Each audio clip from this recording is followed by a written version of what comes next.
గొప్ప సందడి, మనుషుల చేత నింపబడుతూ ఉన్న పర్వతాలు. దేవుని యొక్క వాగ్దానములు ఎంత గొప్పగా ఉన్నాయంటే, మునుపటి కంటే అధికమైన మేలు మీకు కలగచేసదను. అప్పుడు నేను యెహోవానై ఉన్నానని మీరు తెలిసి కొందరు.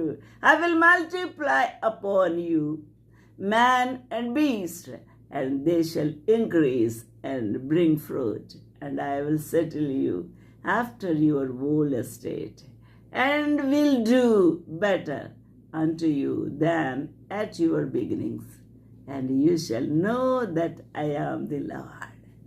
నేను సృష్టికర్తనని, నేను ప్రభువునని, నేను మీ కన్న తండ్రినని, నేను మిమ్మల్ని విడవలేదు అని మీరు ఎరుగుదురు అని ప్రభువు చెప్తూ ఉన్నాడు. మానవ జాతిని అనగా నా జనులకు ఇశ్రాయేలీలను నేను మీలో సంచారము చేయించదను. ఇశ్రాయేలీలు ఈ పర్వతముల మీద, లోయలలో, కొండలలో, పచ్చని బయళ్లలో వారు నడుతురు. వారు నేను స్వతంత్రించుకుందురు. మీరికి మీదట వారిని పుత్రహీనులుగా చేయక వారికి స్వాస్థ్యము అగుదురు. ఎవరు పుత్రహీనులు చేస్తున్నారండి? పర్వతాల్లో ఆ యొక్క గడ్డి లేక, పర్వతాలు ఆ యొక్క భూములు, ఆ సకలమైన ఆ వాగులు వంకలలో మరి పంటలు పండక ఉండుట చేత పుత్రహీనులు అయిపోయి ఉన్నారు. అయితే మీరిక మీదట అనగా దేవుని యొక్క ఆశీర్వాదం వారి మీదకి వచ్చినప్పుడు వారిని పుత్రహీనులుగా చేయక వారికి స్వాస్థ్యం అగుదురు.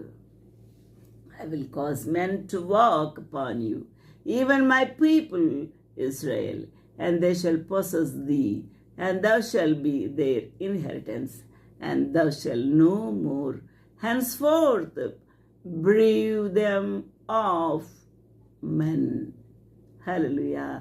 దేవునికి మహిమ కలుగునుగాక. వారికి మీదట పుత్రహీనులుగా ఉండరు. వారికి మీదట వారికి స్వాస్థ్యమగుదురు. అనగా ఎలాగా?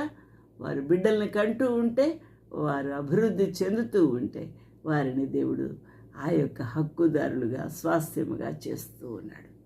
దేవునికి మహిమ, ఘనత, ప్రభావములు కలుగునుగాక. అందుకే 25వ వచనము చూసి ఇంకా అనేకమైన వచనాల్లో దేవుని యొక్క అద్భుతమైన వాగ్దానాలు ఉన్నాయి. మరియు యెహోవాకునకు ప్రత్యక్షమై ఇలాగ సెలవిచ్చెను. ఏమని? నరపుత్రుడా, ఇశ్రాయేలు తమ దేశములో నివసించి దుష్ప్రవర్తన చేతను, దుష్క్రియల చేతను దాన్ని అపవిత్రపరిచారు. ఎవరు పాడు చేశారు?